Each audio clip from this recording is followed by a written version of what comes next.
లలిత్ ఒక ఇంజనీర్. తను ఒక పెద్ద కార్ల కంపెనీలో పనిచేస్తాడు. వెరీ గుడ్ లలిత్, నువ్వు చెప్పిన ఈ కొత్త పద్ధతి వల్ల మనకి చాలా లాభాలు వస్తాయి. Thank you sir. Good work.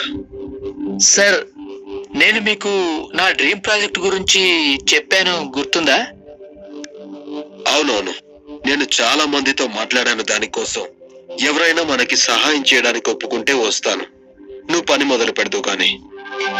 Okay sir, thank you so much. Lalit dream project సూర్యకిరణాలతో నడిచే ఒక car. Kiran, the wonder car. గత 3 ఏళ్లుగా రాత్రంతా కష్టపడి లలిత్ ఈ వింత కార్ డిజైన్ అలాగే మిషన్ ని తయారు చేశాడు. తనకి తన ఆవిష్కరణ మీద చాలా నమ్మకం ఉంది. అందుకే తనకున్న ఖాళీ సమయంలో తన డ్రీమ్ ప్రాజెక్ట్ గురించి మాత్రమే ఆలోచించేవాడు. కొన్నాళ్ల తరువాత ఒక పెట్టుబడిదారుడి సమక్షంలో ఉంచాలి. ఇవాళ సాయంత్రమే. ఒకవేళ వాళ్ళకి నచ్చితే మనం ఇక పని మొదలు పెట్టొచ్చు. Great sir. ఈ మాట విన్న లలిత్ చాలా సంతోషపడ్డాడు. సాయంత్రం అయ్యింది. అప్పుడు ఆ పెట్టుబడిదారుతో తన మీటింగ్ మొదలైంది. ముందు లలిత్ వాళ్ళకి డిజైన్లు చూపించాడు. ఆ తర్వాత మెకానికల్ డ్రాయింగ్స్. అయితే సార్, ఈ కార్ డెమో మోడల్ తయారు చేయడానికి నాకు కేవలం 6 నెలలే పడుతుంది. ఆ తర్వాత ఇది మార్కెట్ లో బీభత్సం సృష్టిస్తుంది. లలిత్, మీ ఐడియా నాకు బాగా అర్థమైంది. కానీ ఇలాంటి కార్ కేవలం పేపర్లలో అలాగే డిజైన్ లోనే బాగుంటుంది.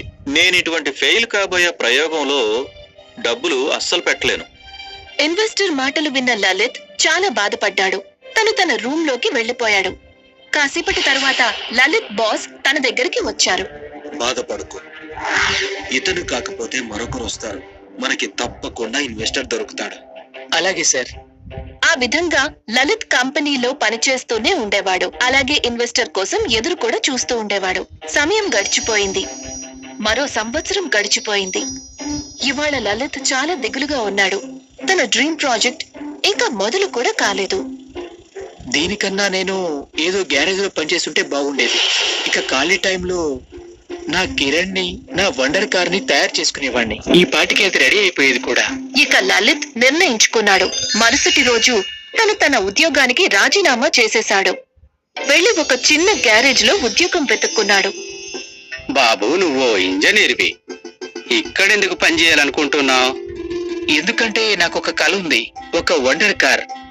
నేను దాన్ని వీలైనంత త్వరలో తయారు చేద్దామని అనుకుంటున్నాను. సరేలే. లలిత్ ఆ గ్యారేజ్ లో ఉద్యోగం మొదలు పెట్టాడు. తను ఉదయం అక్కడ కారు రిపేర్లు చేసేవాడు. ఇక రాత్రుళ్ళు 2-3 గంటలు తన డ్రీమ్ కార్ ను తయారు చేయడానికి కష్టపడేవాడు. లలిత్ సంతోషంగా ఉన్నాడు. తన కల నిజం కాబోతోందని అనుకున్నాడు. ఇలా చేస్తూ చేస్తూ 8 నెలలు గడిచిపోయాయి. లలిత్ వండర్ కార్ త్వరలోనే నడవబోతోంది. ఇప్పుడు తను అర్ధరాత్రి దాకా ఆ కార్ పనులే చేసేవాడు. అంతే. ఇంకా 2 వారాల తరువాత లలిత్ వండర్ కార్ లో తాళం పెట్టాడు. ఇక అంతే, ఆ వండర్ కార్ స్టార్ట్ అయిపోయింది. వండర్ కార్ కి పైన ఒక సోలార్ ప్యానెల్ ఉంది. అది సూర్యరశ్మిని పవర్ గా మార్చేసేది. ఇవాళ లలిత్ ఆనందానికి అవధులు లేవు. త్వరలోనే మీడియా వాళ్ళు కూడా లలిత్ ఇంటర్వ్యూ కోసం బార్లు తేరారు. సార్, మేము విన్నది ఏంటంటే మీకు ఈ కార్ని తయారు చేయడానికి మీ ఉద్యోగాన్ని వదులుకున్నారట. అది మంచిదే.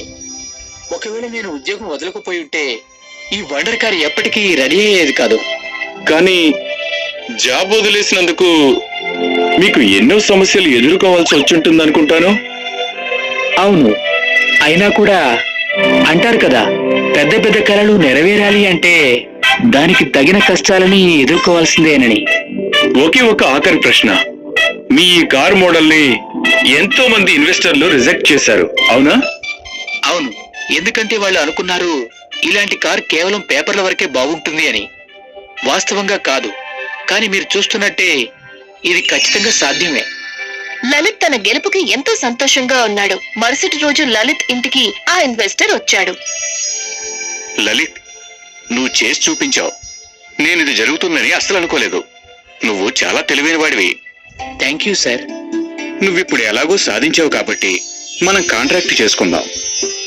ఈ వండర్ కార్ ని బోలెడు కార్లుగా మార్చేద్దాం. వద్దు సార్, దాని అవసరం లేదు.